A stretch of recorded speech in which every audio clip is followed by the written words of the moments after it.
Mga kapakpak, nailipat na natin yung mga sisiw natin dito galing sa brooder. Ngayon, ito naman brooder na to. Gagawin dito mga kapakpak. Pa-power spray natin para matanggal yung mga tae-tae. Yung mga bakterya niyan.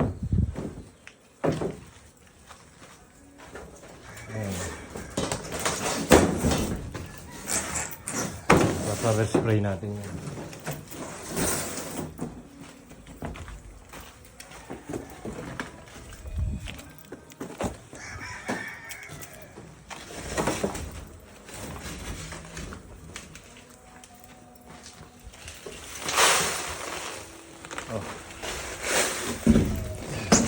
Power spray.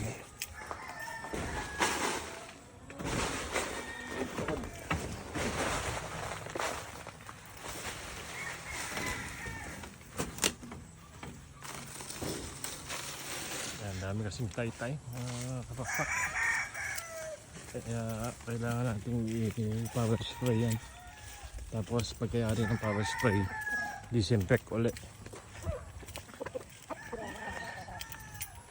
Para mga malulusog yung ilalagay natin sa brooder.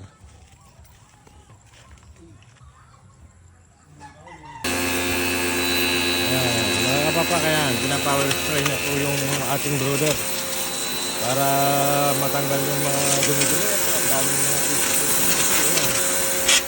Pati yung nagpa-power spray, mukha ng ipot. Ay.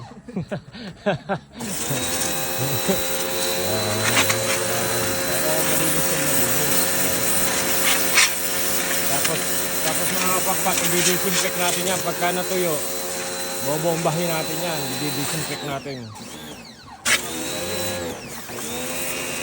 Bano yung nag-usin nyo yun eh. Ulibin. Ganyan yan magtrabaho.